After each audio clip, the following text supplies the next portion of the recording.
Peter started reading books that don't have any pictures in.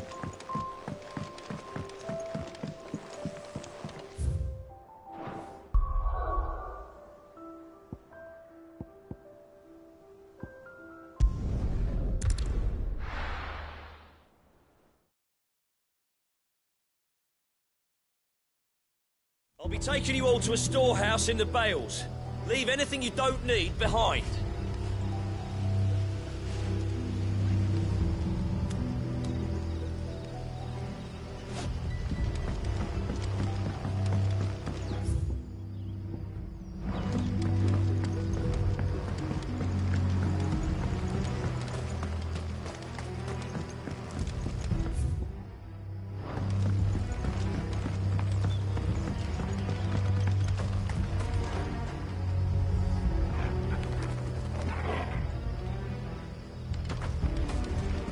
If you're ready, we leave at once.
Oh, there you are, Sid.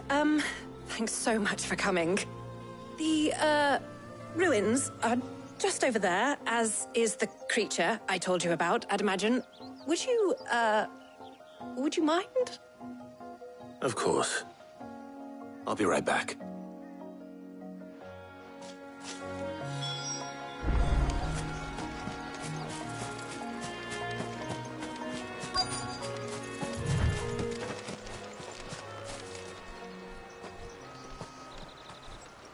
Anybody home?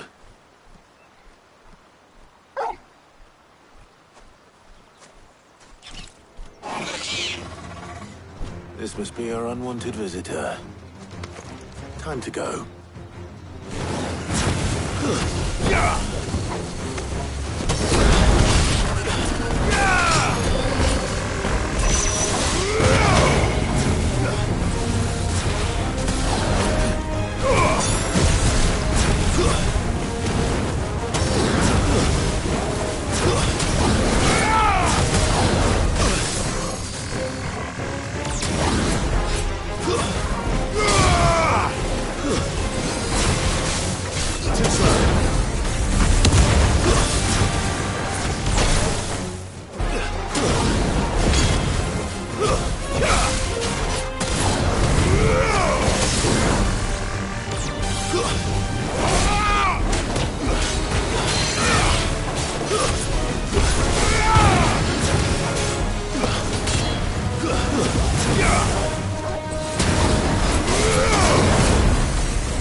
Nice try.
The things I do for you, Mid. Sid! Oh, thank goodness you're safe. You shouldn't have any trouble now. Indeed. Well, don't let us keep you. We'll, see that everything is transported safely back to the hideaway. All right. I'll let Mid know you're on your way.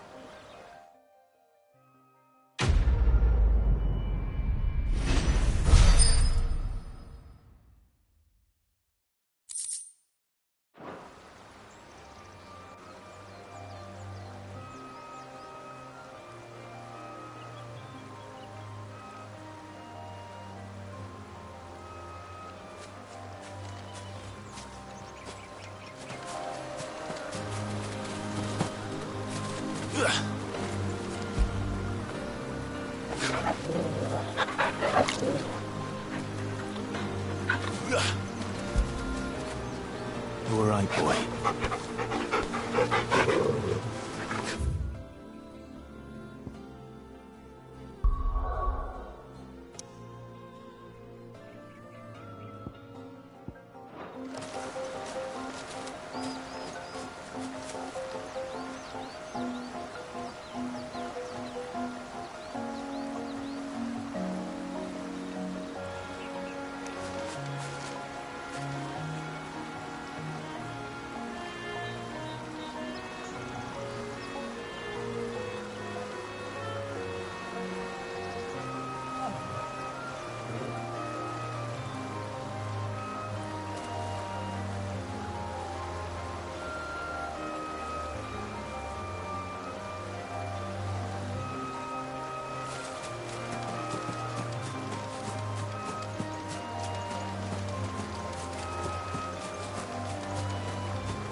We're seeing troops amassing at every border crossing.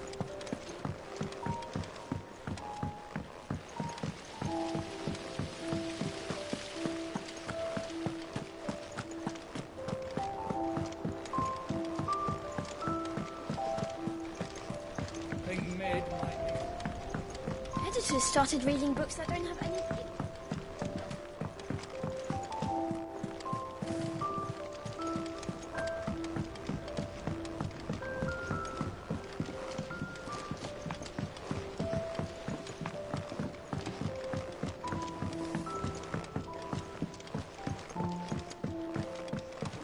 If I don't come up with something soon.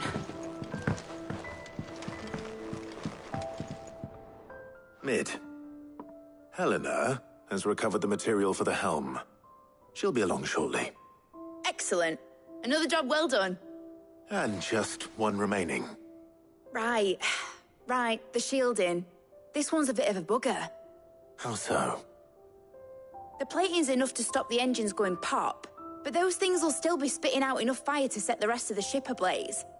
Which is why you need proper shielding. A prison for the dragon's breath that's blazing away inside.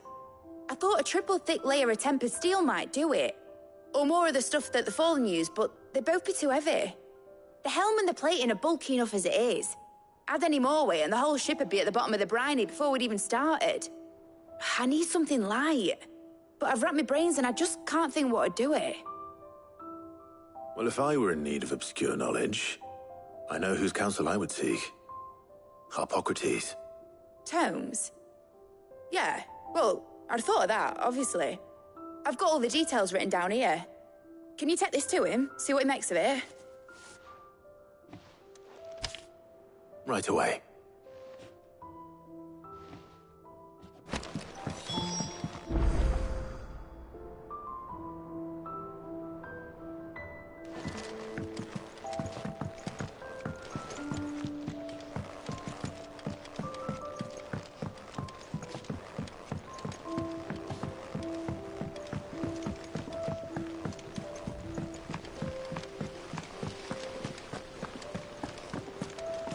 Mid hasn't been.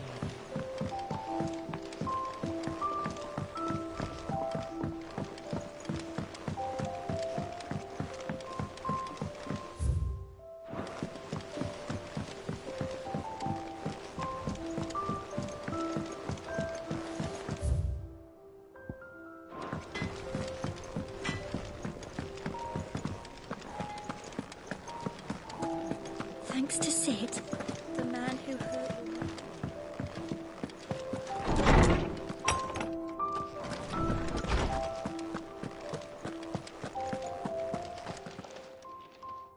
Harpocrates, do you have a moment? For you, Clive, always. Well, actually, it's for Mid this time. Could you take a look at this?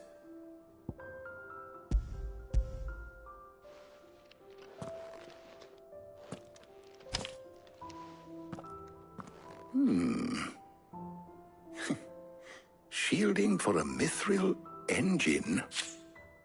Whatever will that girl think of next? And what are these notes around the edges? She has some specific requirements for the materials. The shielding needs to be able to resist extreme heat on the inside, and yet remain cool enough on the outside not to set the ship alight, while also being light enough not to sink it. As you can imagine, She's struggling to find anything that meets her needs. I see. I wondered if you might know of a solution, or if you might be able to search the records for one. Perhaps it is not a different material she requires, but a different approach. What do you mean? Consider the lake we have made our home. Its blighted waters eat away far more quickly than fresh water or even brine, at timber and steel alike. And yet, we have made a home here from those very materials nonetheless. We have. But Bardolph must varnish every board twice over to keep it from rotting. And Obolus complains that without a constant supply of pitch. I see. Early Gregorian histories speak of a preparation known as moondew. It is said to be able to resist even the most ferocious flames. Before the dragoons tamed the worms and wyverns of the realm, nobles would daub their castle walls with it in order to guard against dragonfire. So if we could recreate it... It might be applied to some material or other in order to provide the protection it requires. As to how best to apply it and to what material, perhaps Bardolph and Obolus might be of assistance. I shall speak to them and see what wisdom they might have to offer. If you would be so kind as to procure the necessary ingredients, I shall discuss the specifics of how it might be most effectively put to use with our two friends. The knowledge of the past may yet prove useful to we of the modern era. Thank you, Harpocrates. And since you're asking others to help you, perhaps I should too.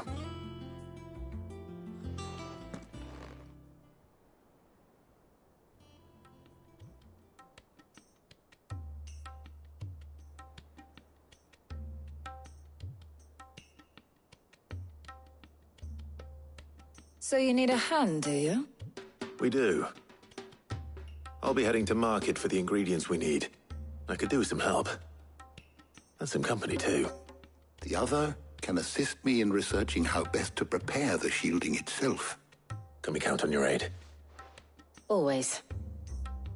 Well, if Jill's game. Thank you.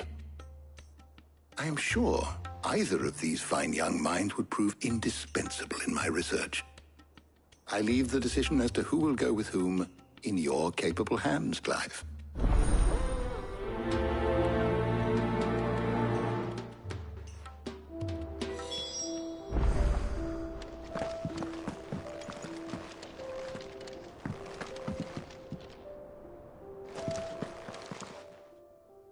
So, Clive, have you made your... Who will accompany? Take your time. Shielding that guards against even the most ferocious flames. I could have done with some of that on Drustinus. I doubt I would have survived that place with or without it. A trip to Northreach, though, I think either of us could handle.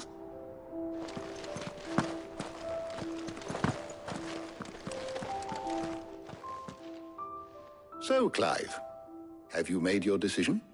Who will accompany... Very well. So then, what do we need to find? I have taken the liberty of preparing a list. Here. White chocobo eggs. Pepio nuts. Are you sure this list is right? Everything on here seems very... edible. I would have thought the ingredients would be a little more exotic. Though these items may seem mundane, they have potent effects that are rarely exploited, effects for which they were once highly prized. So much so, in fact, that they were harvested almost to extinction, hence moondews having fallen from favor. Now, of course, they can be obtained with ease. You should be able to find everything you need at the market in Northreach. Is that so? I've been meaning to visit Northreach anyway. I'll set out now. Join me there when you're ready. I will. Until then. You two enjoy yourselves. You too, Talia.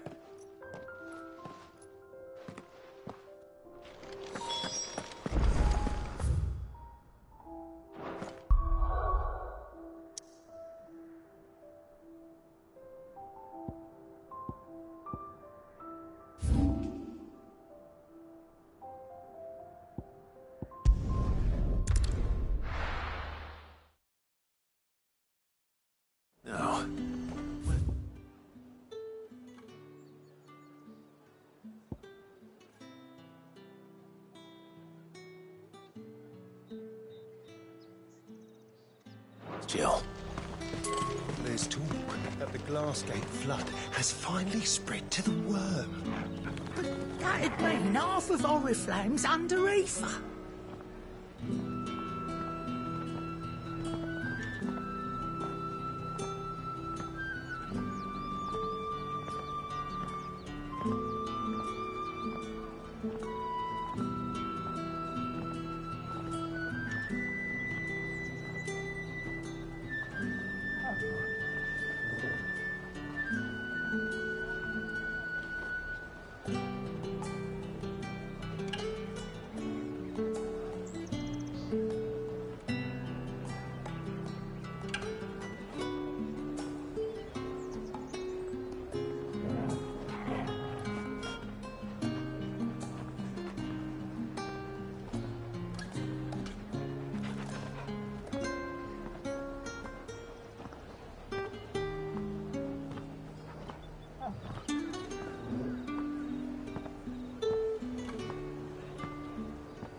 Keep them pilchards nice and chilled.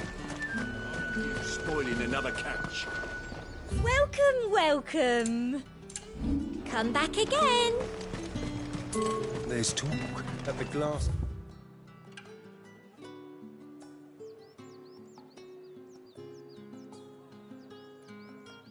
flood has finally spread.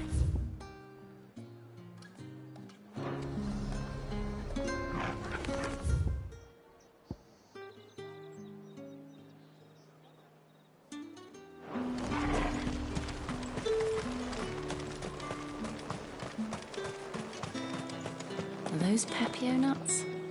How goes the hunt for ingredients? I've only just started. I'm sure everything we need is somewhere amongst all these stalls, though. Why don't we split up and see? We'll take a couple of ingredients each. All right. What am I looking for? How about you look for the Pepio nuts and some garlic? I'll find the other things we need. We can meet by the gate when we're finished.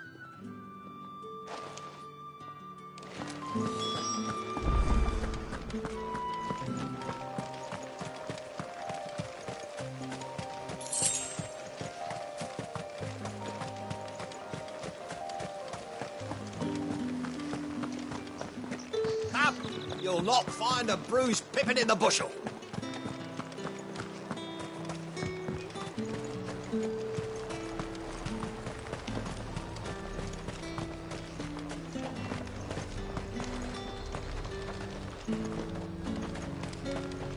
Buy, sell, or be gone. Go on, take it, if that's what you want.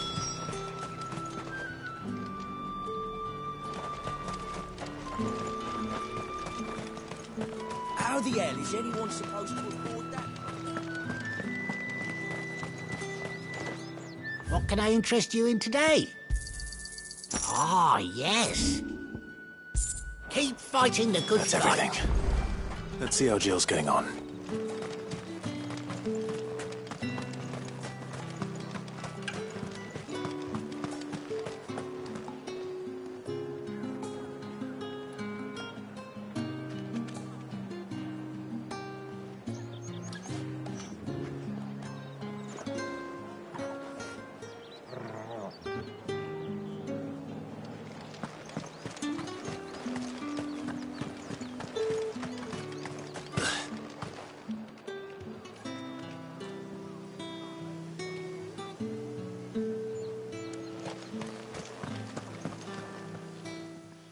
Did you find everything? I did. Here.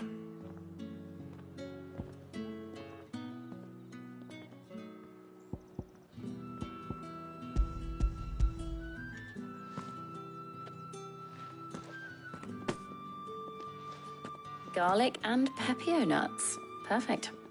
Now all that remains is for Harpocrates to somehow turn all this into what Mid needs to keep her engine cool.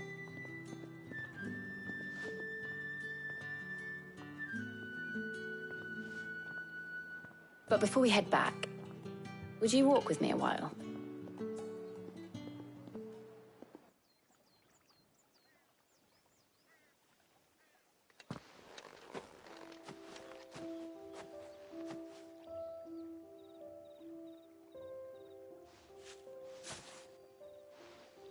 Thank you for asking me to help you today. It makes a nice change. It does. It's good to get away from all the battle and bloodshed for once. Just being here reminds me of when we were children. Do you remember? Walking down Market Street in Rosalith, taking in the sights and smells. How could I forget? What with Torgal's antics. Remember how his nose would prick up at the scent of sausages? He'd go racing away and we'd have to go running after him. We wouldn't catch you now, would we, boy? Was there anything you wanted to buy for yourself while we're here? There was, yes.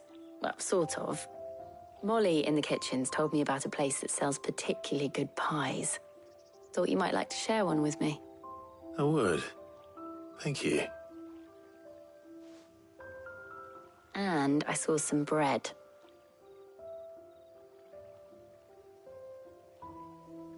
Big white cobs like the baker back in Rosalith used to make. What do you think? I thought we might get some soup to dip it in. But then I tried a slice of the butcher's dry-cured ham and it was just... oh. You all right? Sorry. It's just... you're right. I really do feel like a child again being here with you.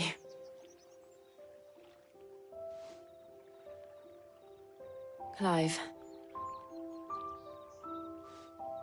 Is it wrong of me to enjoy this? No, Jill. This is how life should be. And it's how our lives will be when our work is finally done. When we can live on our own terms. I hope so. Thank you, Clive.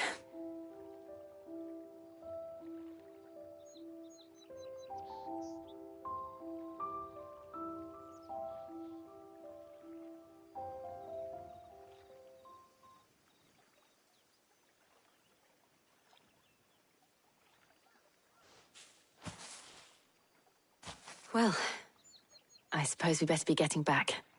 I need to give these ingredients to Harpocrates and Talia. I'll see you at the hideaway. Take care. I will. You too.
Wonder how Harpocrates is getting on with the Moondew.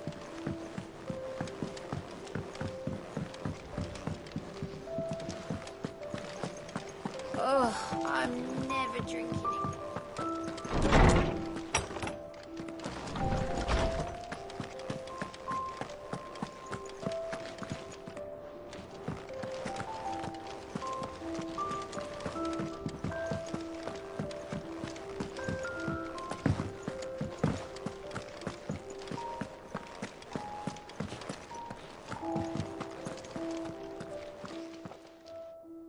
How's work on the shielding progressing, Harpocrates? Well, very well indeed.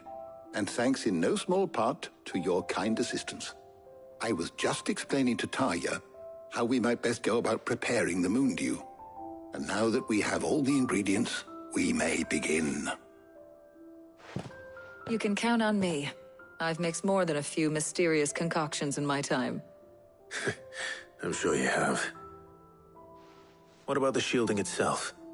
Work is underway, under the watchful eyes of Bardolph and Obolus. Apparently, it'll be ready soon. Thank you. All of you.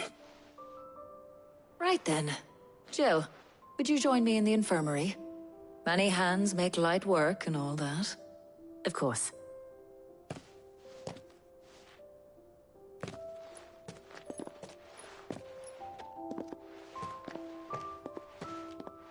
Oh, and Clive, thank you. It was nice, just being with you.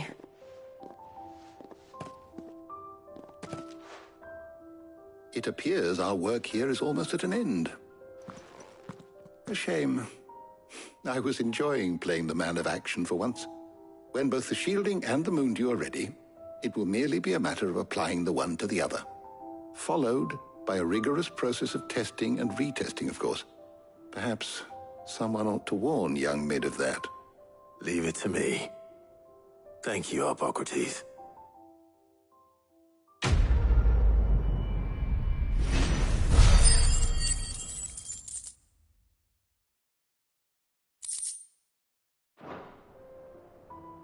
Well, I'd better go and give Mid the good news then.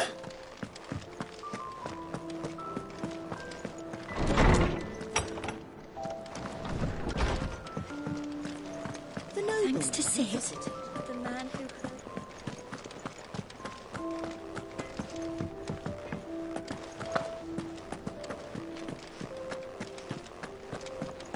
He cracked the crystal too.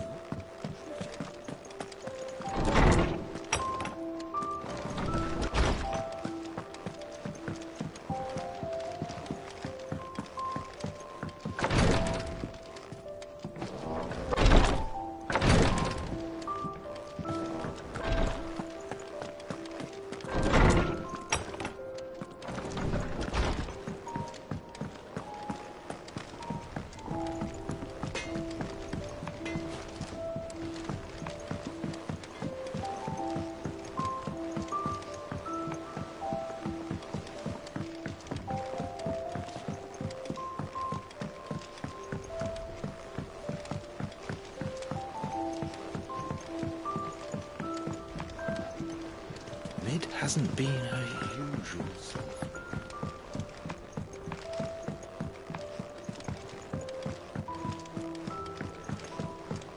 Editors started reading books that don't have any pictures.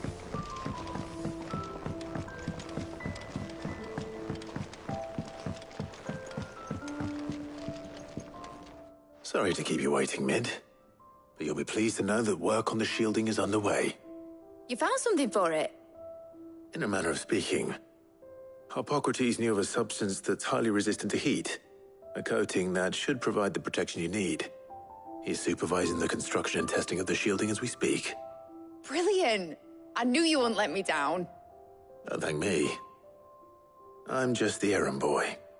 Right then, better start working out how to bolt all these bits together. To the Black Hammer!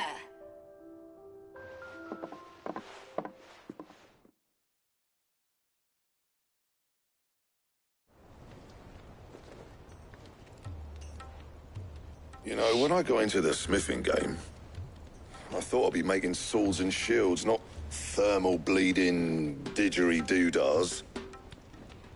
Displacement stacks. Same difference. Whatever you call it, I ain't putting it together in here. It's cramped enough as it is. Let's take this outside. Mid, you get all the parts lined up on the deck. I'll take care of the rest. On my way. Oh, and bring me the biggest hammer you can find. This is gonna require some precision walloping.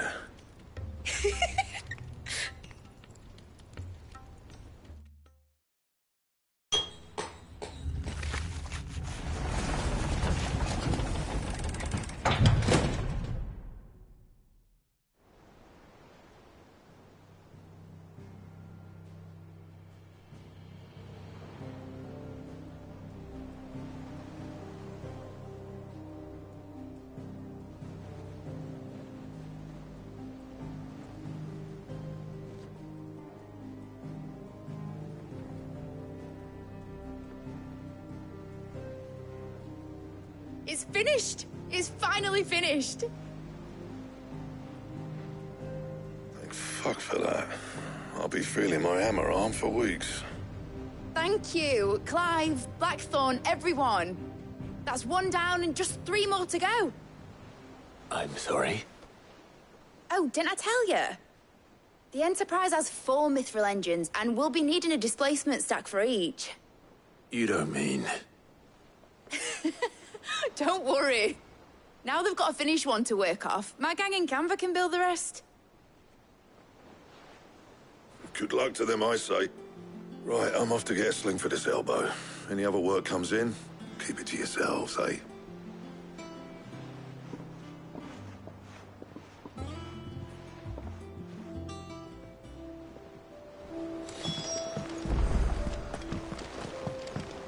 Is that the thing Tomes helped to build?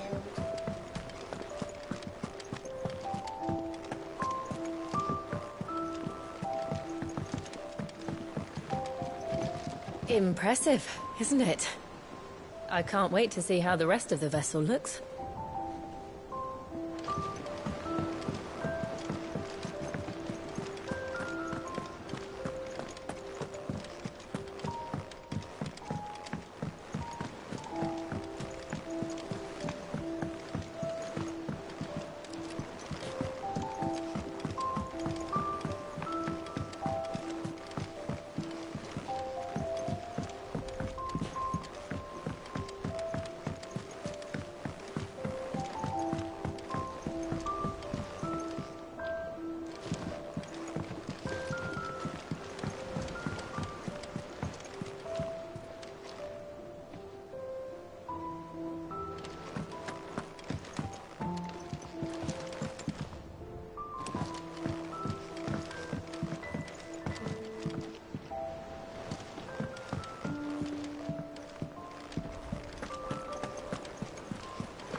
What's the matter? Nothing. Just daydreaming. Thinking about the Enterprise sailing off over the horizon to shores unknown, searching for a land untouched by the Blight, just like me and my dad planned. So if the worst came to the worst and every scrap of soil in the Twins turned black, we might still have a chance. That's what she was meant to be. You see, one last chance just in case we needed it. But now she's so close to being finished, I've realized I don't want her to be that. I don't want her to be just a lifeboat for us to cling to if things get desperate. I want people to sail aboard her by choice, not from the lack of it. In a world where we're not just trying to survive, but where we can actually live. I'm working on that. And I'll do everything I can to get you what you want. Don't you always? All right. My mind's made up. As soon as the Enterprise is fit to sail, I'm putting her under your command. Sod our plans, I'm trusting in yours. Are you sure about this? Something tells me it's what my dad would have wanted. He'd be proud of you. You You were gonna visit his grave, weren't you? I was. And you can come too now that your little project is finished. Right. There's just one thing I need to finish up first. Won't be a mo. All right. I'll let Otto know you're coming. Meet us in the mess when you're ready. Aye, aye, Captain.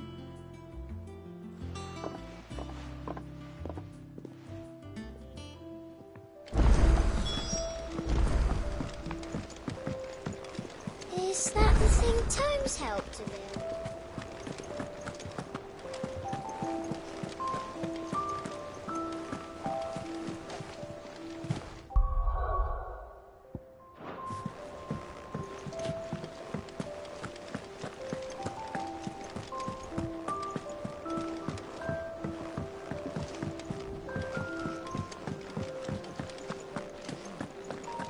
Oh, I'm never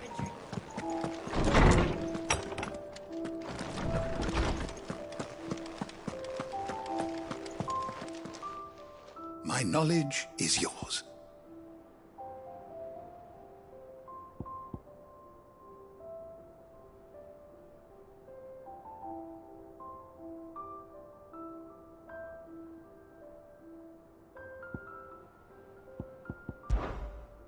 I don't believe you've read this particular chapter before. What subject shall we consider today?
You are always welcome, Clive.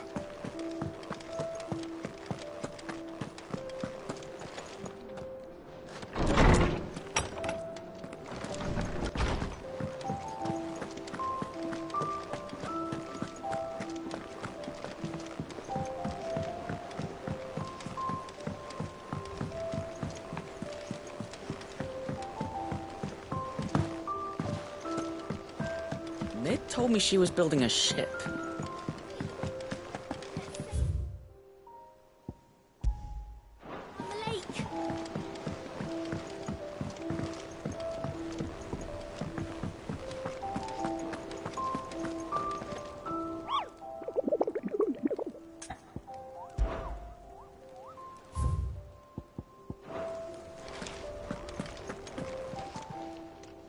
Oh, I wasn't expecting you back so soon. Your benefactors are a generous lot. Here you are. Best of luck out there, Sid.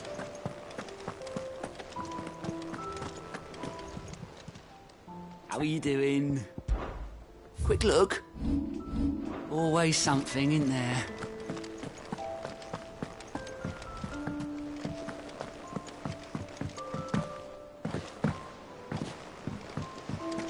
Is that the thing Tomes helped to build?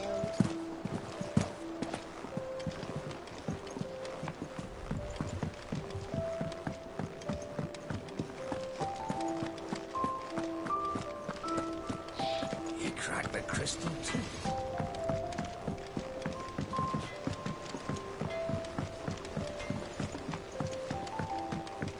I went up to give some greens to the chocobo, and do you know what it did?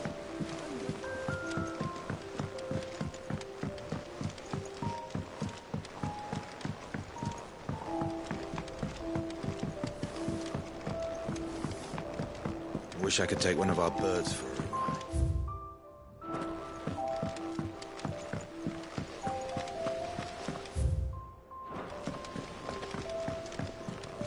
I think Mid might need some help tidying up that workshop.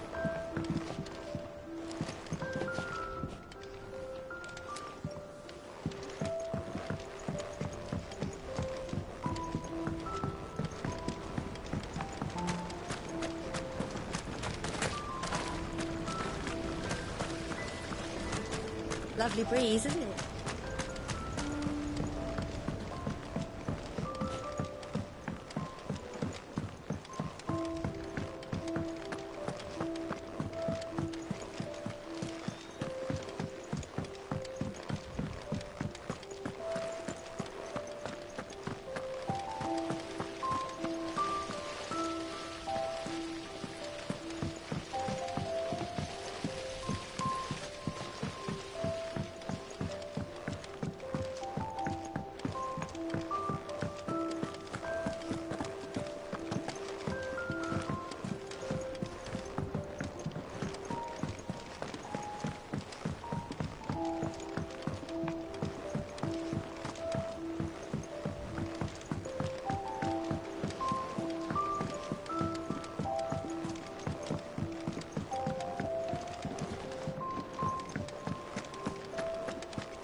Trouble with the ledgers.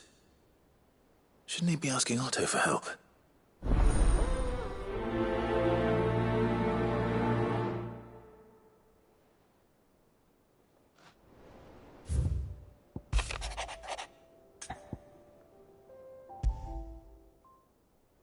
What could be wrong with Torgor? He seemed well enough when I last saw him.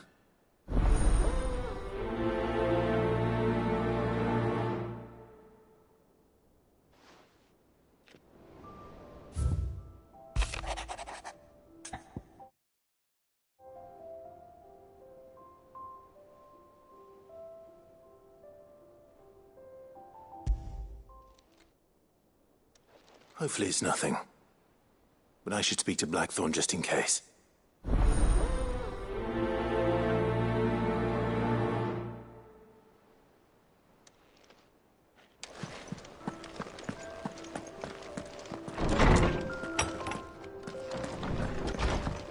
He cracked the crystal too? You're joking.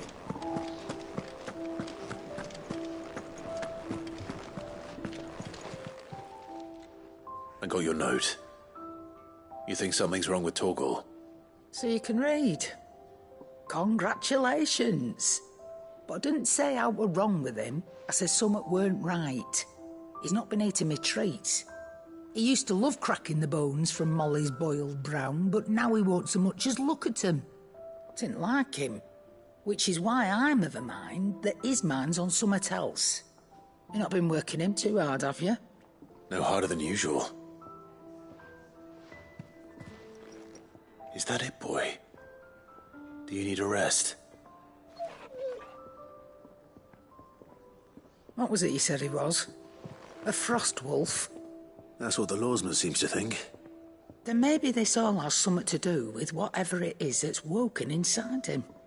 I suppose things have been different since Rosalith. Perhaps Hippocrates knows something. Instead of everything, you mean? Perhaps.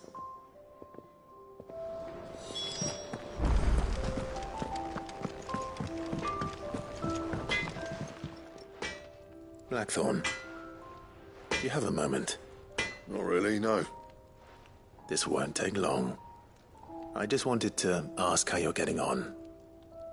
August was worried about you, that you might still be doubting your craft, even after learning the trick of that cuirass. Is there something else weighing on your mind? Perhaps sharing your thoughts might help.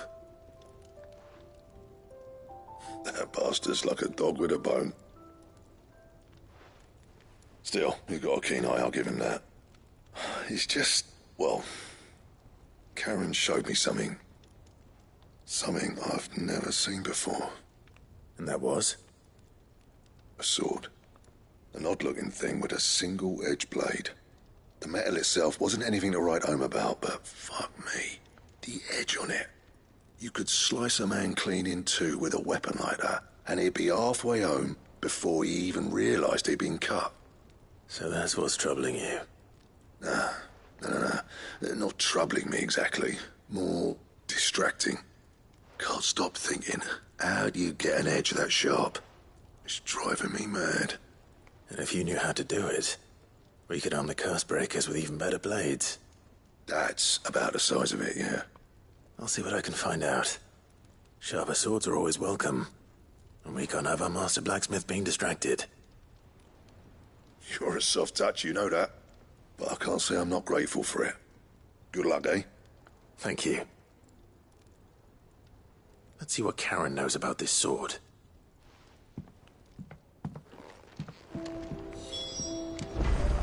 He cracked the crystal too.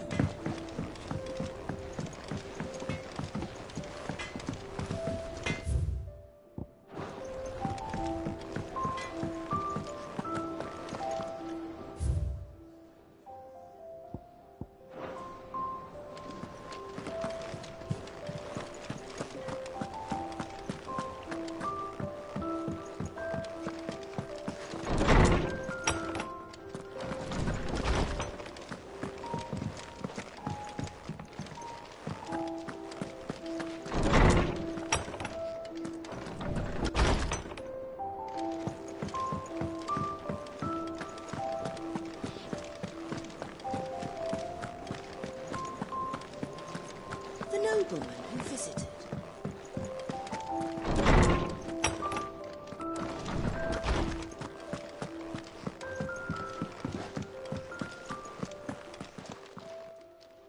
Lawsman, I need to ask you about Torgal. Something's not right with him. He isn't ill, is he? I don't think so. But according to Lady Karen, he seems to have lost his appetite, which is certainly a new development. She says he's hardly been touching his bones of late, and she believes it may have something to do with what happened at Rosalith Castle. I rather think she might be right, though not about his appetite. All canids are instinctively inclined to crack open bones for the rich marrow that resides within, and I see no reason why a frost wolf should be any different. Accordingly, I suspect it is not a lack of appetite that afflicts Torgal, but a surfeit of it. If we assume that his newfound magics require additional nourishment to sustain, it may well be that the bones Lady Karen is accustomed to providing are no longer sufficient. Frost wolves, after all, habitually prey upon far larger animals, whose bones may yield altogether different nutrients. As to where one might find a suitable substitute, some antelopes that graze the meadows of eastern Rosaria have been known to grow to a size more than double that of their lesser cousins. I don't recall ever seeing any that large. And little wonder. The oldest and largest such creatures rarely leave the safety of the highlands for fear of predators. The last elder antelope sighting I recall hearing about took place near Cressida, and that was long before the village was abandoned. Even so, it seems like a good place to start. Good hunting, Clive.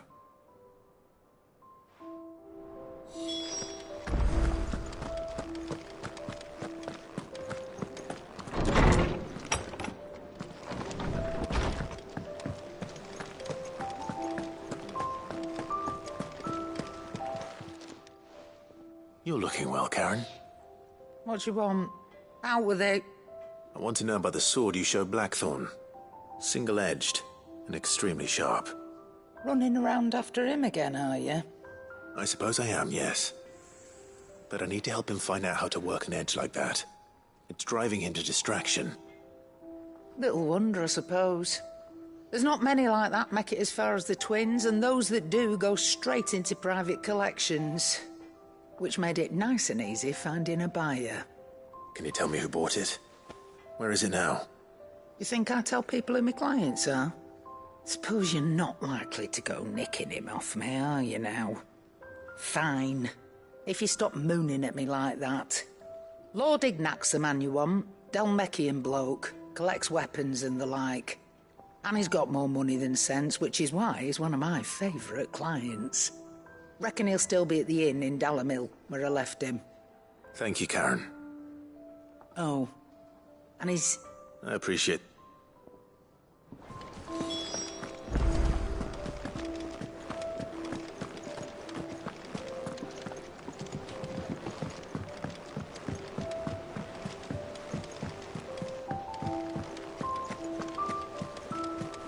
Is that the thing Tomes helped to build? Mid told me she was building a ship.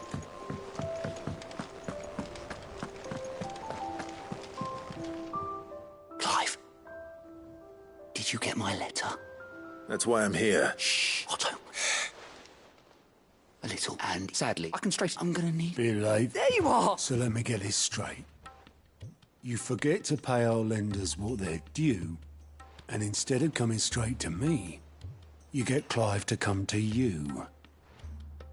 And I hope he'll dig you out of the hole you've dug for yourself. Clive, the man in charge of the place you've been cheerfully trying to bankrupt. And you thought this was a cunning plan. Why? Well, who needs paying? Oh, just Martha. And the dame. And, well, Lady Karen. But only 500 talents. We owe 3 of our most trusted friends 5 million gil. Each. 5 million each. They lent us the bulk of the money we used to rebuild the hideaway, you see, and, well, I must have made some sort of oversight. Those ledgers were my responsibility, and it was my decision to entrust them to you. This is my fault. Do we have that much to hand? I can always ask my uncle. No, we don't. And no, you won't. We've lightened Lord Rosfield's purse enough. After the king's ransom we had off him, he deserves better than to see our begging bowl. Besides, we'll need to learn to stand on our own if we're gonna make this work. All right. But that doesn't mean you have to shoulder the burden yourself. Is there anything I can do to help? There might be. How'd you fancy taking these to Martha and the dame? Rocks. Rocks, he says. Worth 1,000 talents apiece, these are. A little something Sid and I set aside for when times got lean. And I reckon 15 million in overdue debt probably qualifies. I just hope our associates' eyes are a bit more discerning than yours. I'm sure there will be. Should be me making the rounds, really. But you know how it is with this place. Orders to bark, arses to wipe, and all that. I know. Which is why I don't mind going in your place. Go. Do you know why I only gave Master Clive here 2 star rubies?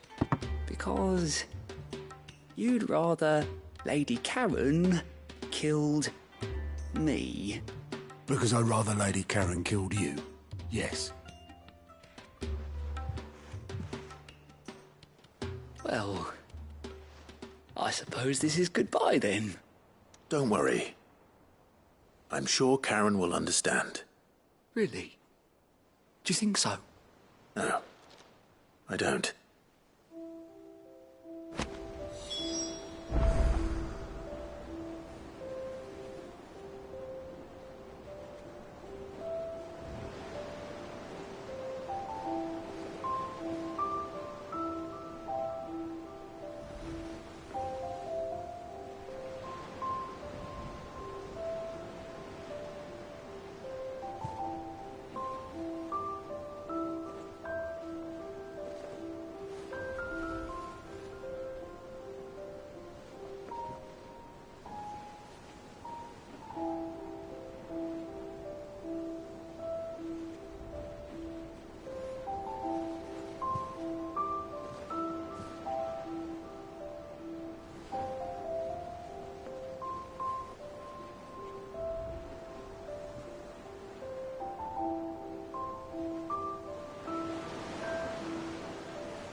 It told me she was building a ship. Is that the thing Tom helped to build?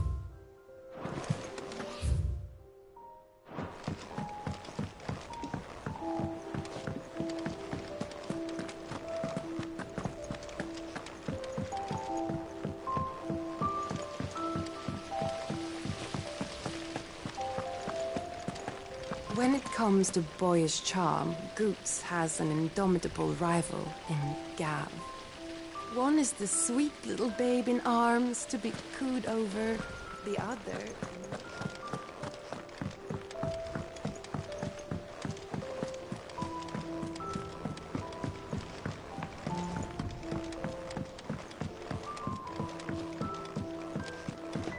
Well... Here. Let's hear it. Well, lovely bit of kit. Problem is, which is why. I imagine Ty could get some use out of this alembic too. Distilling medicines and the like. All right. Why not? Proper job! So what exactly do you need for this filter? Nothing but bomb ash'll do, says the chief. Gave me a sample she'd obtained from the university stores. You pour the blackest blight water through it, and it comes out clear as a mount. So, I did a bit of... And do you know what I found out? I take it... I would have gone myself. All right. Thank you,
People take note.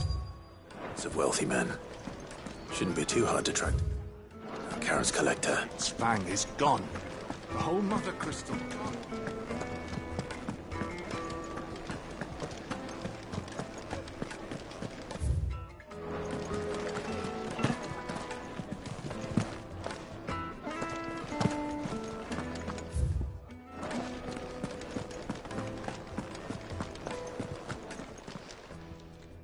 My reputation will be ruined! Ruined! Calm yourself, Lord Ignac, I beg of you, before you do yourself a mischief. Pardon the intrusion, but... Out! Get out! I paid for these rooms so I wouldn't be disturbed. Leave me be!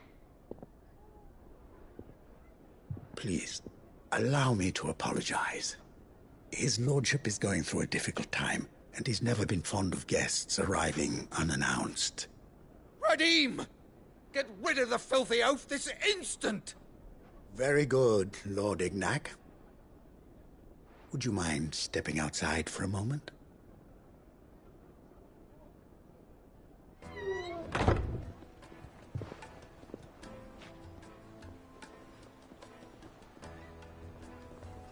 I'm sorry if I've caused you any trouble. That? Oh, no. That's just how his lordship is. Though the morning's events have left him somewhat fractious. He has been dispossessed of his luggage, you see. The thieves also made away with a considerable amount of coin. Coin the innkeeper will soon be keen to collect. I don't suppose a certain blade was among the stolen items.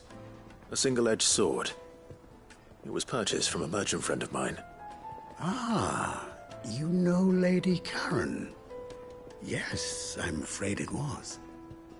Then I'll retrieve Lord Ignac's luggage. But I have one condition. You have but to state it. You are welcome to anything that is within my power to grant. I want an audience with Lord Ignac. A few minutes should be enough. Then I'll be on my way. A condition I would be a fool to refuse. Of course, you shall have your audience. I don't suppose you saw where the thieves went? I did not, no. Though some discreet inquiries made on his lordship's behalf mean that I know where you might find them. The bandit's bed. Every ill-gotten coin in Dalimil is said to pass through that disreputable corner of the Val Croix. And that's where I'm heading. I shall speak to Lord Ignac in your absence, and arrange for an audience upon your triumphant return. That will be very kind of you. Farewell, and best of luck.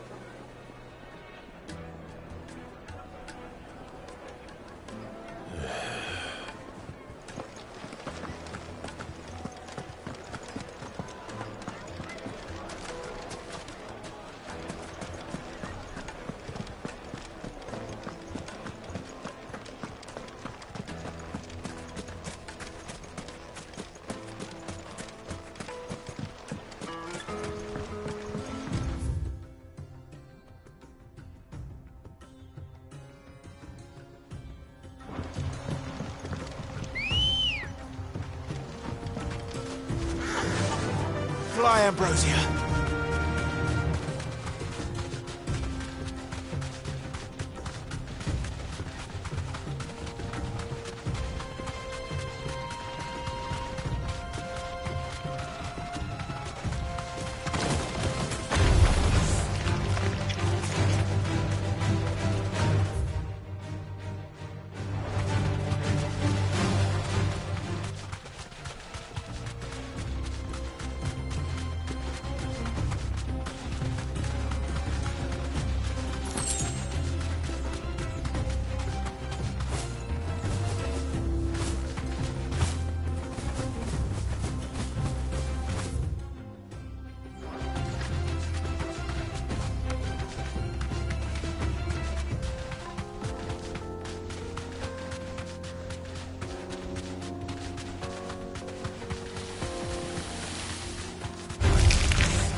Time to fight.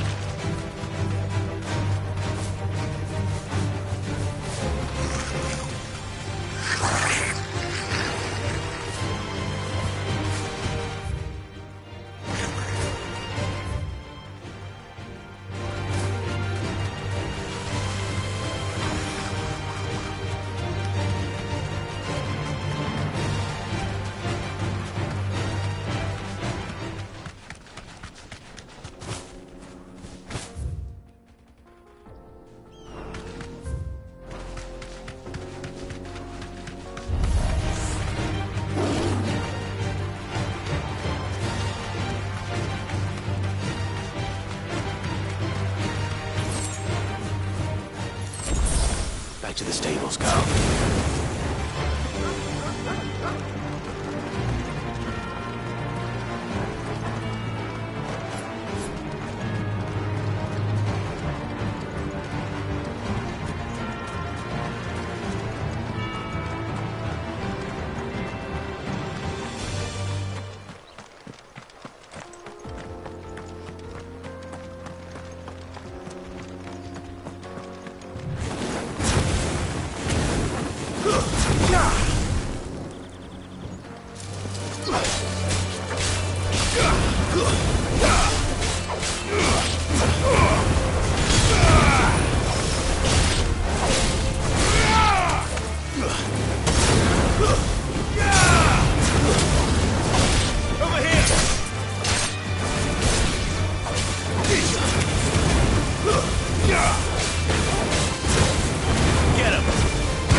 Stay down!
run like the wind.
We've got company!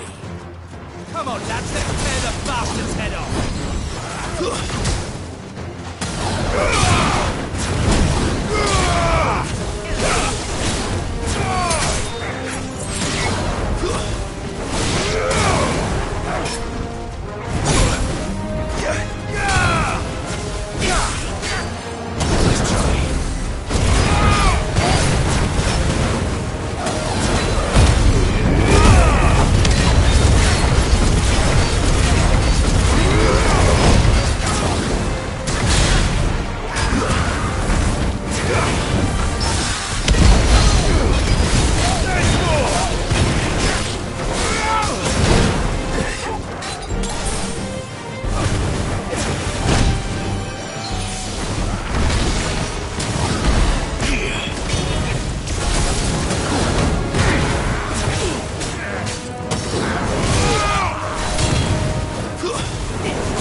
This must be Ignac's luggage. Nothing seems to be damaged. All right. Let's get it back to Dalamel.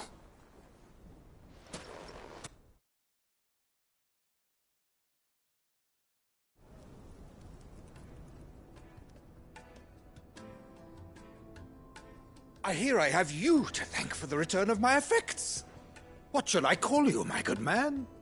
Wyvern. Glad to make your acquaintance. A formidable name indeed.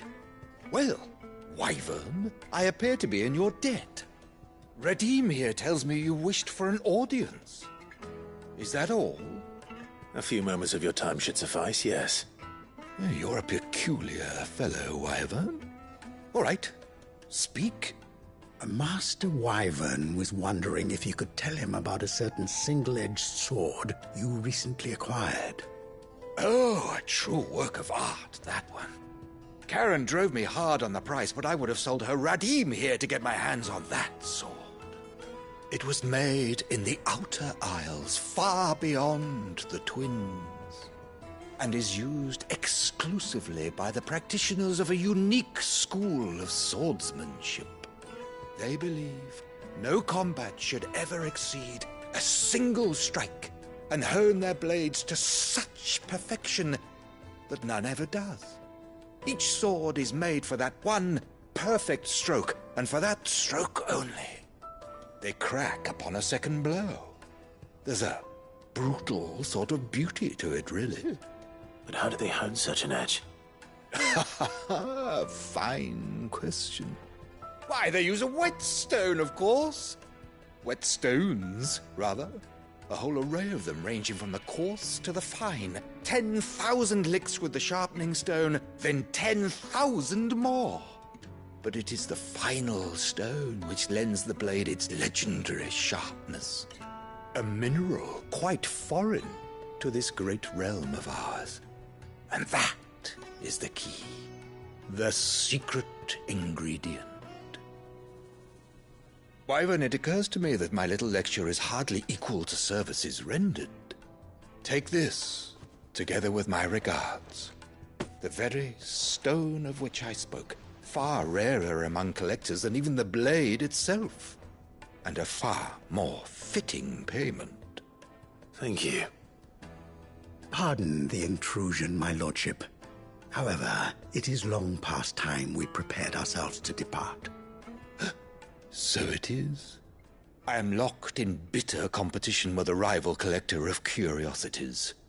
I am one step ahead of the unscrupulous scoundrel, but he is hard at my heels. Are there many other collectors out there? Too many to count, but only one do I consider my nemesis. Lord Byron Rosfield. And is a perennial thorn in my side. I can imagine. Farewell, Wyvern. May our paths cross again. Radim, we mustn't dawdle.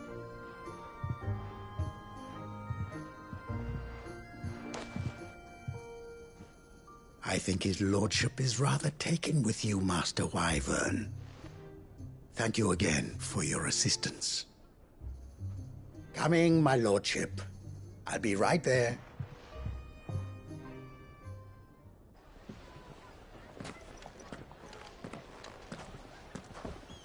Trust Uncle Byron to find such an interesting rival. Now, let's see what Blackthorn makes of this whetstone, shall we?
Clive, we weren't expecting you.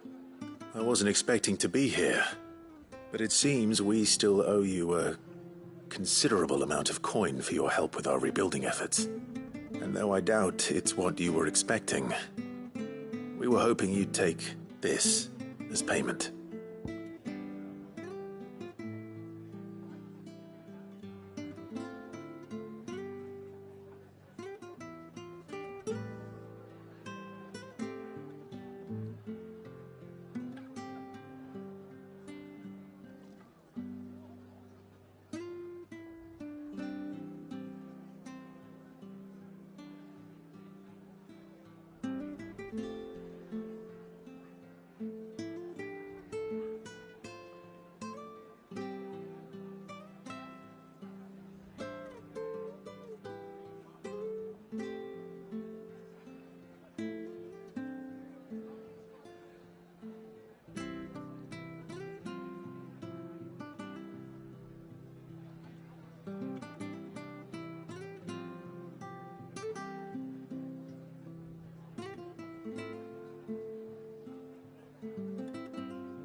A star ruby? I can't accept this. It's worth at least twice what you owe me. More if you can find yourself the right buyer. Think of the difference as interest. Interest? If word got out I charged that much, no one would ever borrow from me again. Anyway, why are you the one here asking me about this? I'd have expected Otto. Bit much sending the Lord Marquis out to settle your debts, isn't it? The old goat working himself to death again? Something like that. Most days I think he's the only reason the hideaway's still standing. Same as always, eh? Back when the place was nothing but a twinkle in the eye of a recently retired Lord Commander, word is he was the first one Sid reached out to. Probably knew that without his strong arm and level head, the idea would never get off the ground. Sid may have been the face of the hideaway, but Otto's always been the backbone. And when Sid passed away, we were all worried that would be the end of it. That Otto would just give up. His death was hard on everyone. But it must have hit Otto hardest of all. But he didn't give up, did he? Quite the opposite, in fact. If I recall, he was the one who nominated you as Sid's replacement, and rallied the rest around you. I reckon what he saw in Sid, he saw in you too. And don't we all? Doesn't hurt that you're half as stubborn and twice as handsome, neither. That, and you keep good company. I suppose I do.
Run like the wind.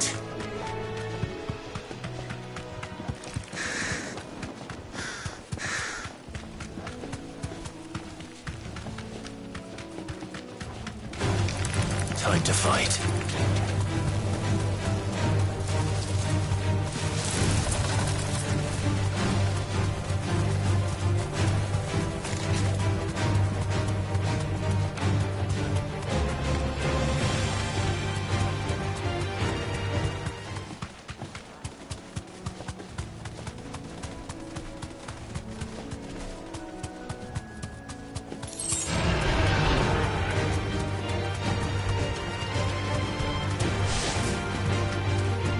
Certainly quiet. If I were a giant antelope, it would seem like just the place.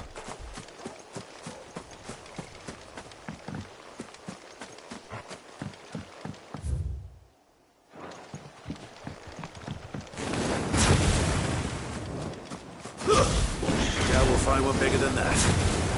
You hungry, Torgal?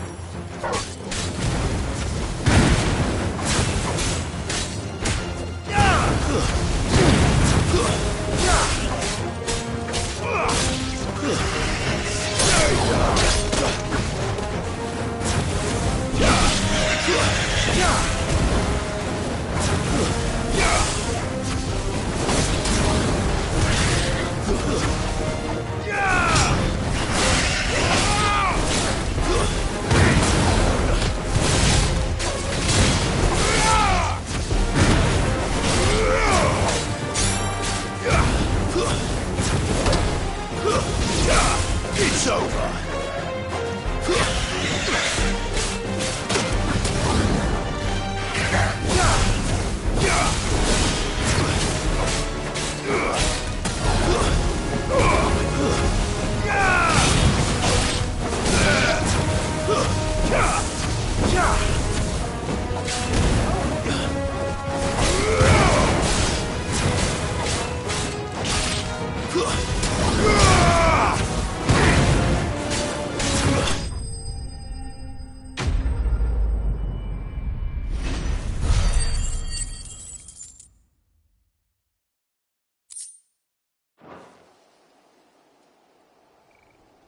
Now,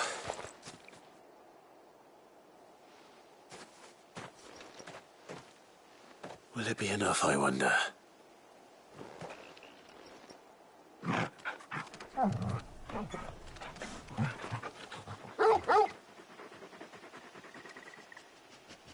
I say that answers my question, which means we owe the lawsmen our thanks.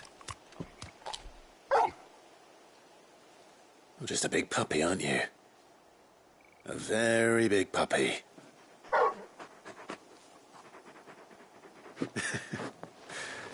You do know you can take that with you, Torgal. Lady Karen will be relieved to hear you've got your appetite back. Come on, boy.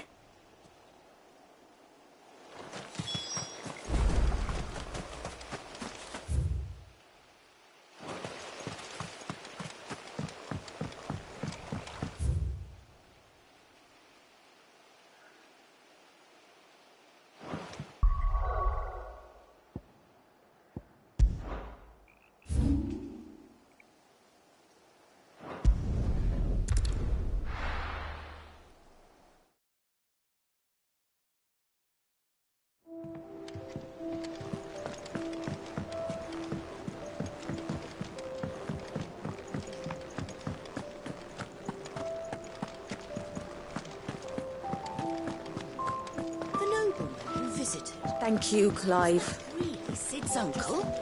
It was, and I hear he filled our coffers to bursting.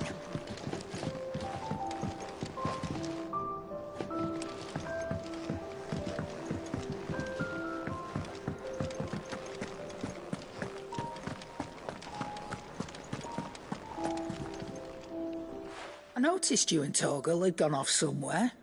Take him for a walk, did you?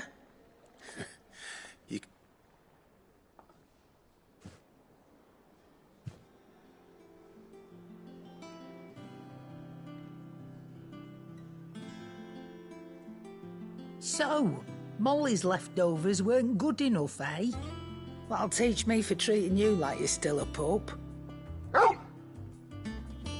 All right, no need to shout. Now we know what you're after, I can see about getting some in.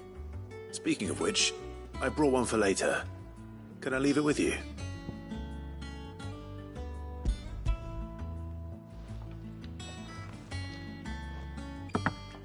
You can, aye. I'm nice like that. In return, you can thank Tomes for me. The bloody know-it-all. I was just on my way to see him.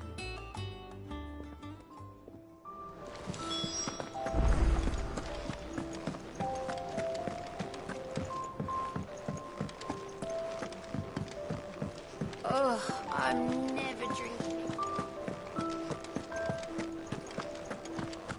He cracked the crystal too? You're joking. It's no joke. Drake's fang is gone. There's nothing left but a crater.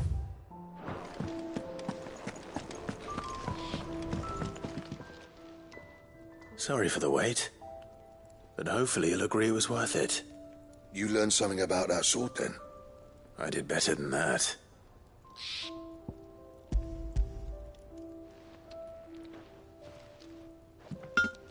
A whetstone? Yes. But not one you'll find anywhere in Valisthea.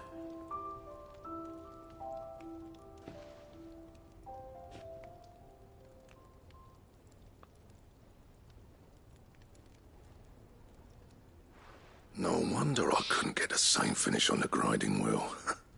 One hit and all done, eh? Might not be so bad if all you ever fought were duels. But good luck on the battlefield. Your second opponent would be your last, no matter how good you were. Even so, is there some way it could be used to give the Cursebreakers an edge? I think so, yeah. With this whetstone and the right kind of steel, I could probably even make a twin of the blade that rattled me. But there'd be no replacing this little rock once I worn it down to a sliver. I reckon we get a dozen swords from it, if that.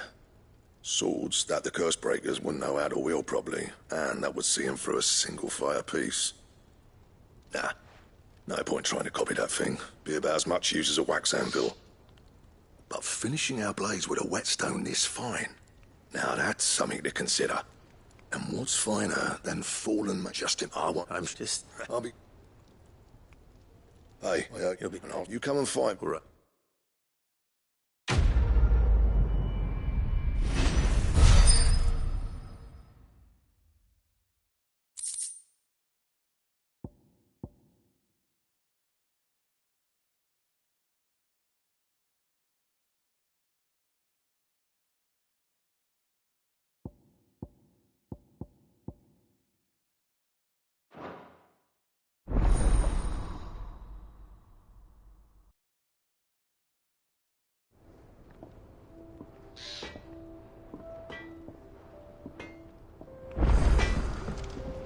Clive?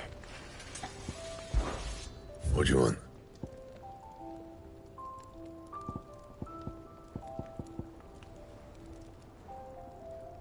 Anything else?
Ah, Clive. Were you able to locate your quarry? We were indeed, Lawsman. You pointed us in exactly the right direction. And Torgal's been a very happy hound ever since. Very good, very good. Lady Karen sends her thanks, by the way, for your part in solving the mystery. Ah. But that reminds me. After your last visit, I found myself pondering Torgal's talents. Do you recall our conversation concerning Lady Jill's role in Torgal's transformation? About how she somehow woke the power within him. Precisely that. A reasonable conclusion, I thought, but one which raised certain questions in my mind. You see, the Fenrir of legend served Shiva and Shiva alone, and while the powers attributed to him are certainly impressive, the records imply they are somewhat different in nature to those you described Torgal as having used. What are you suggesting? That Torgal may be the beneficiary of more than one Icon's power. Consider that in addition to Lady Jill, he has served as a loyal companion to you, your brother, and even the late Cid. In short, the Icons hitherto near at hand, or should I say at paw, have been diverse and plenty, and that number has only grown as the realm's dominance have fallen to your sword. One can but speculate as to how all of this has affected Torgal. He has seemed more fierce of late. And if I am not mistaken, he will grow fiercer still. We are fortunate indeed to be able to count him amongst our allies and not our adversaries.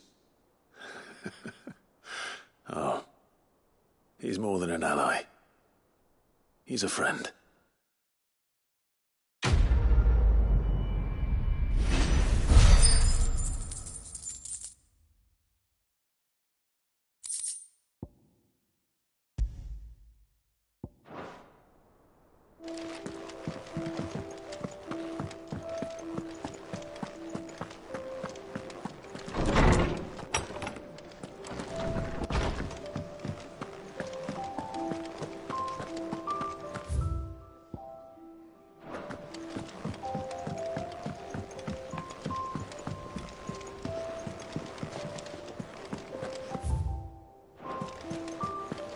Is that the thing Tomes helped?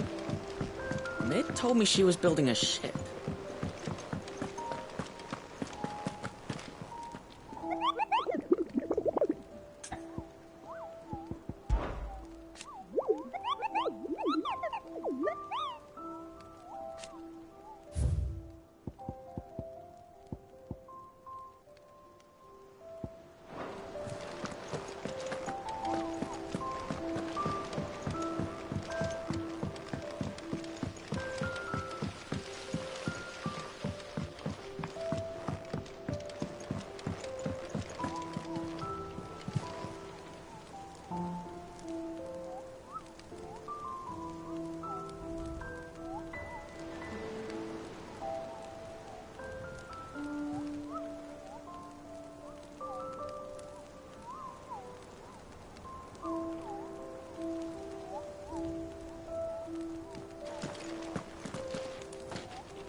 There's talk at the glass gate.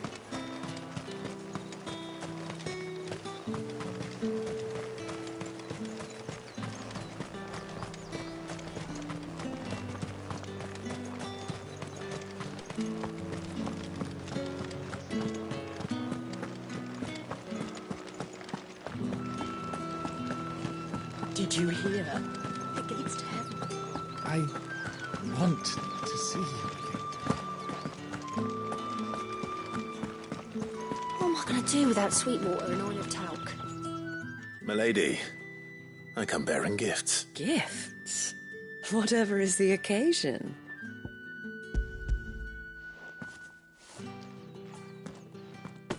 Oh. Otto asked to settle the and. I thought you might finally be warm. Tell Otto he can keep his baubles. The man owes me nothing. nor does the Hideaway. My contribution to the restoration effort was made freely and willingly. You once told me Sid did you a kindness. I'd like to do the same. Please, accept it. For my sake. And for Otto's. For all of us. For all you've done. It is rather fetching, isn't it? Very well. Otto is lucky to have you, Clive. I doubt anything could ever replace his son. But you and the others at the Hideaway... Otto had a son. Long ago, yes. Sid told me Otto lost him when he was just a boy, and blamed himself for not being able to stop it. I don't know how it happened, whether there was anything he could have done, but it was clear that it weighed heavily on him. I didn't know. How could you? Besides Sid, an ill habit. Gob will want to know the stones were delivered. If he's still with us.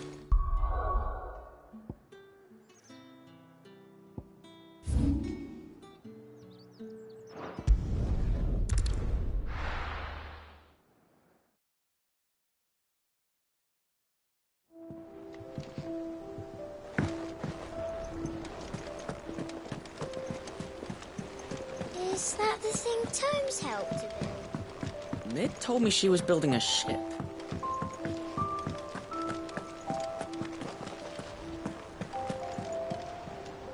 Goat. So Lady Karen... Ah, but she threw it. Karen refused. I'm sure. Oh, wonderful. I hope you have better luck than I did.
told me she was building a ship. Is that the thing Tomes helped to build?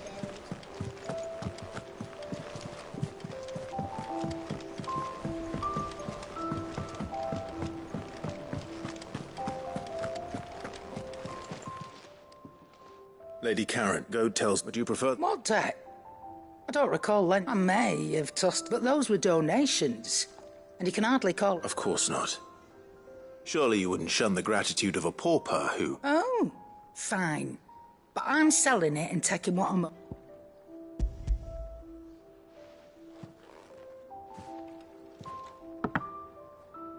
Where'd you even get this? A decent trader might nab 1,000 talents for a star ruby. A canny one, meanwhile, might claim it were nicked from the belt of Sid the Outlaw himself and ask... Might be I already have a buyer. Might be you even know her. A fine continental maid whose beauty's only eclipsed by a guile in commerce. You wouldn't mind, would you? Not at all.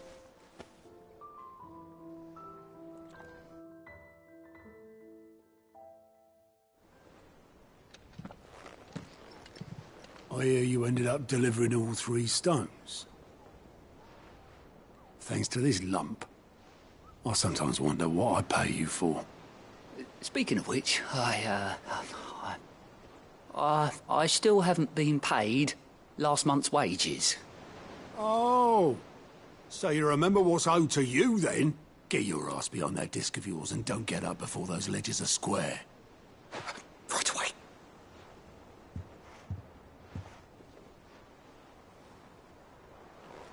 I've seen that before. Yeah. Plenty of times. It was the only goblet Sid ever used, either out of habit, or because the filthy sod couldn't be bothered to find a clean one. I knew so little about him. Like most people. Martha and the Dame both seem to have fond memories of him. I bet they do. How long did you know Sid before he... Before he died? 20 summers, give or take. Back in the day, I was a purser on a trade ship, which is where I met him. He bought passage to... I forget where. And having nothing better to do on the long nights, we sat up drinking island rum till the morning bell dragged me back to my duties. Quit my post not long after that, on account of making a fine maiden's belly fat. But me and Sid stayed close, promising we'd one day sail the seas again. That was before fate stepped in and said she was having none of it. The magic woke inside my son soon after his first name day, and there was no hiding his knack. Couldn't you and your family have... My family were the ones who summoned the constable, wanted the monster taken away. I couldn't turn my back on him, forget what I felt, and I couldn't for the life of me understand how they could. Luckily, Sid was of the same mind as me. It was him who stood beside me when all I wanted was to tear the whole world down. Him who cried for me when I had no tears left of my own. Him who swore he'd do everything he could to stop it from happening again. And he was true to his word, too. Left the Royal Army once and for all. His ranks, his ribbons, gone.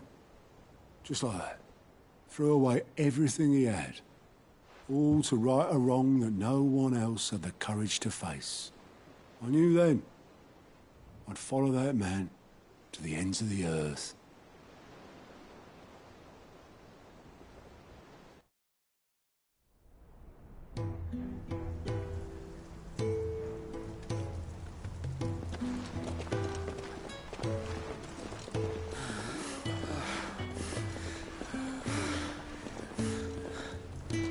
He was always too clever for his own good, was Sid. Saw the world for what it really was, while the rest of us were content to go along with the lie we were shown. And it can't have been easy, bearing that burden alone.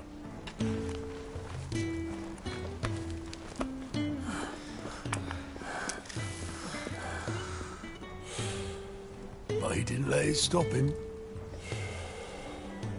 He never lost faith in what he believed was right. And that gave us faith in him. Faith he'd steer us true. So I swore to myself that I'd always be right behind him, ready to catch the stubborn sod, if ever he should fall.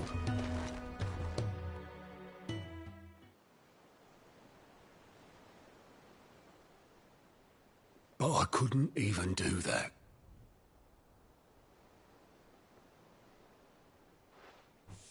Ignore me. Just the ramblings of a tired old man. Leave that lot. I'll tidy it up in a bit.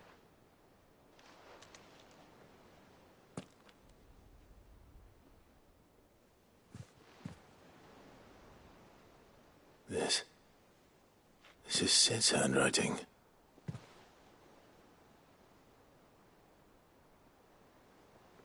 Dear Otto. I may be drunk, but I wanted you to know this place would be fucked without you.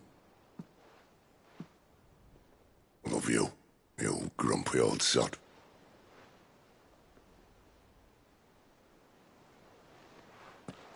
This note. Hmm? What about it? Sid was right. Without you, we'd all be lost.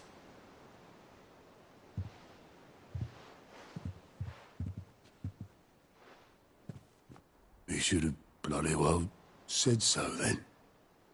Just once. Before he went. But then, why would he? Him, or anyone? I'd only have told him to piss off.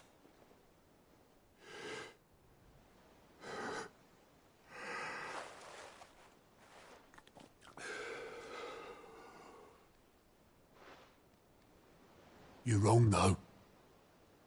Both of you. It was never just me keeping the hideaway afloat. It was all of us. I just shoved people in the right direction. I barely seem to be able to do that anymore.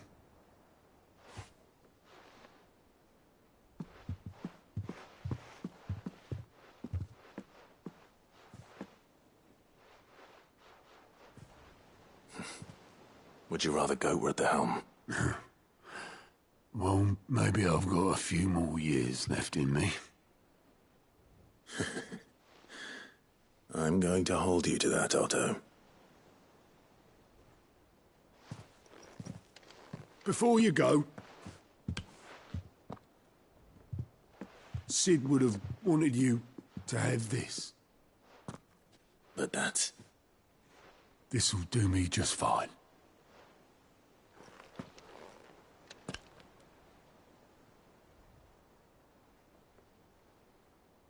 Thanks for the ray of sunshine. I'll see if I can't pay you back. Already have.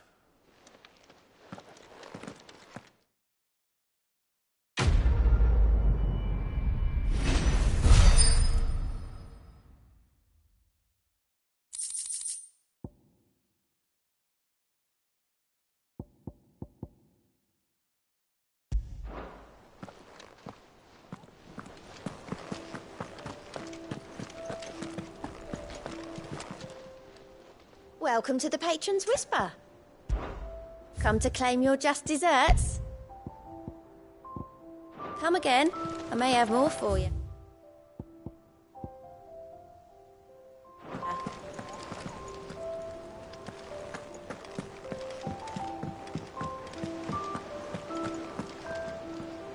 All right, Clive. Astrix. We'd finished sending half the hideaway traipsing across the twins, has she?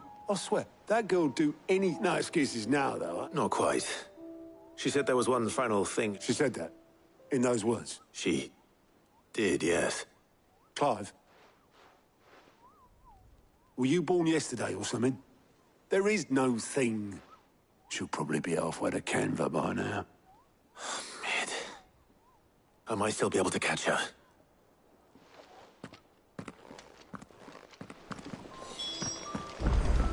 Mid told me she was building a ship. Is that the thing Tomes helped? Obolus, have you seen Mid? Yep. In a boat, going that way. Then I'm too late. You in a hurry and all, are you? Oh, I offered to take her across, but she wouldn't wait. Just paid for a dink. Got some life in her, ain't she? But anyway, I was on my... Got a letter. Urgent, by the sound of it. One of you... Thank you, Obolus. Don't mention it.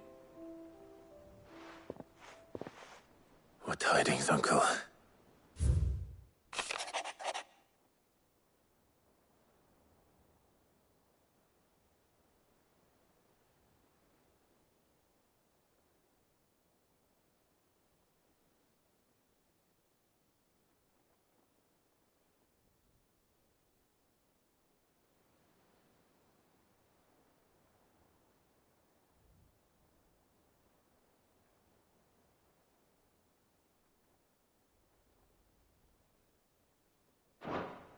Trouble in Canva. Well, I'll need someone to keep an eye on Mid.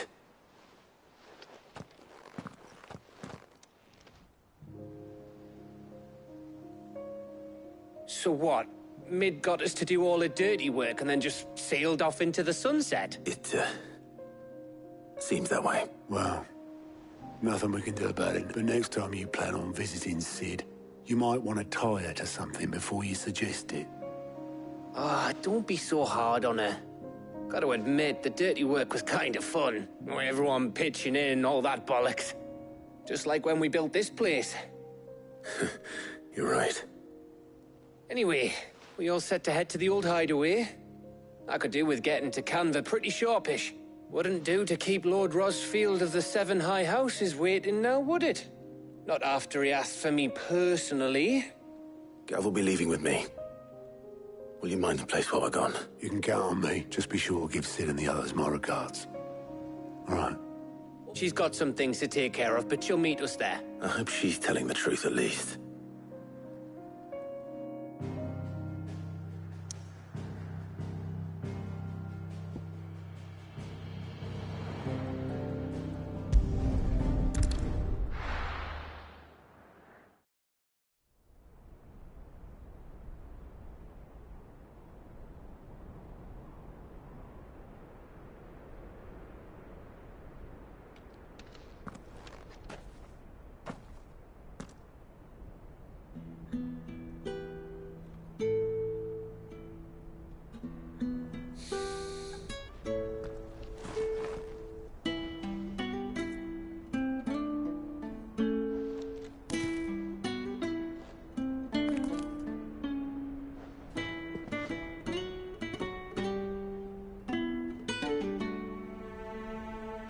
Well, Sid, I remember what you told me. But if no one is listening to what you have to say, you may as well not say it.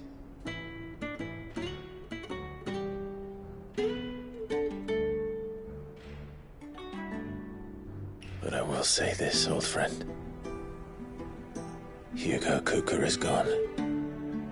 His shadow looms over us no longer.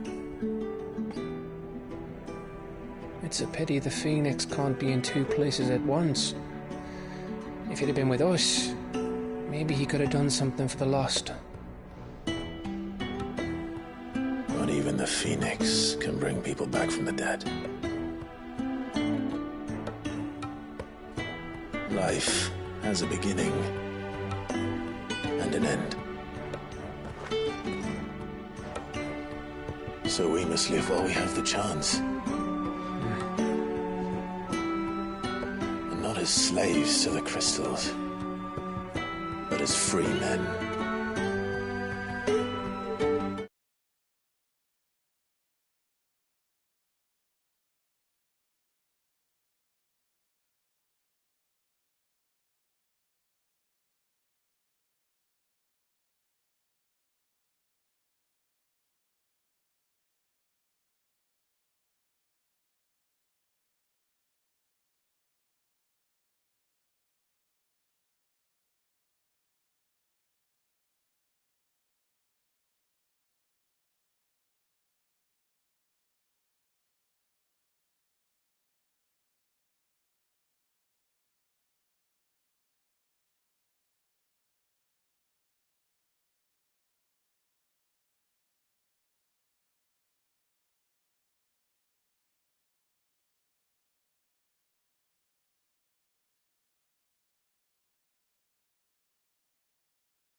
we join you?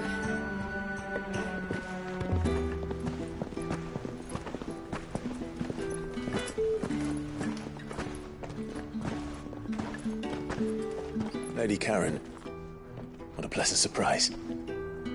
I thought I'd drop by and see how you were all doing before heading off to restock my supplies.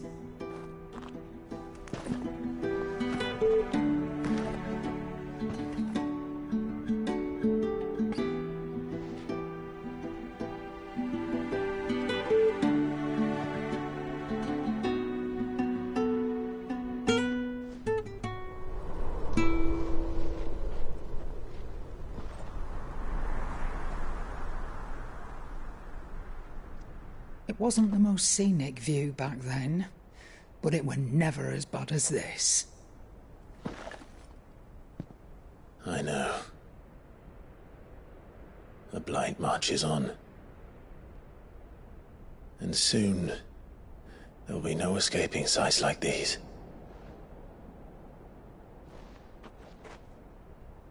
So our mission remains unchanged. We cannot stop until every Mother Crystal is gone, and their thirst for ether with them. The only one that remains in Storm is Drake's Tail in the Crystalline Dominion. Our next target. We're going to Twinside.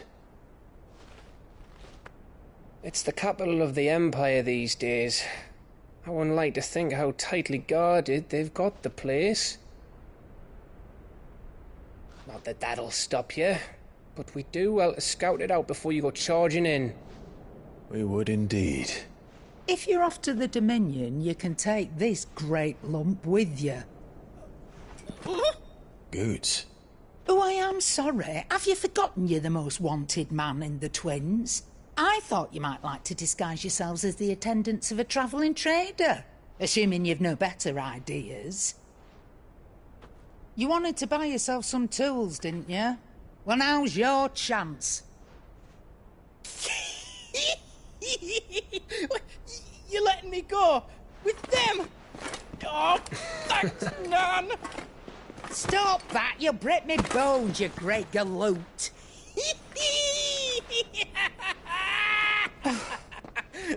There's a caravan that runs back and forth between the Dominion and the Bocklad markets. It's managed by the Merchants Guild. Just show them Goots' traders pass and you'll be on your way. It'll be a damn sight less risky than footing it the length of the Crystal Road. That's for sure. Thank you, Karen. And glad to have you with us, Goots.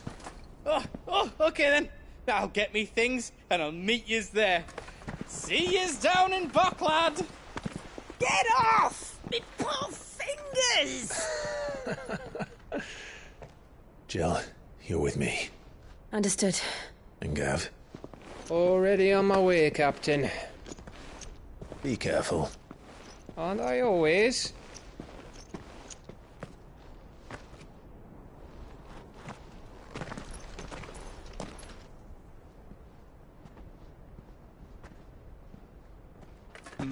Do you see that, Sid? Your protege's making a proper little outlaw of himself.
you feeling? Better. Thanks to Taya. I'm glad to hear it. And Torgal helped too. Didn't you, boy?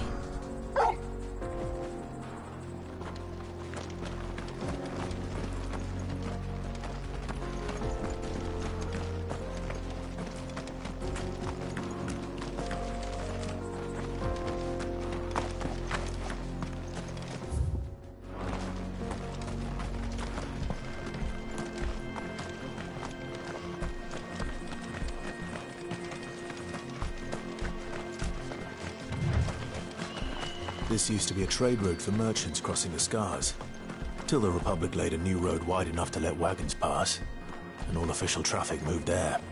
Leaving this one for those living outside the law. Indeed. I doubt we'll be the only outlaws on the trail today.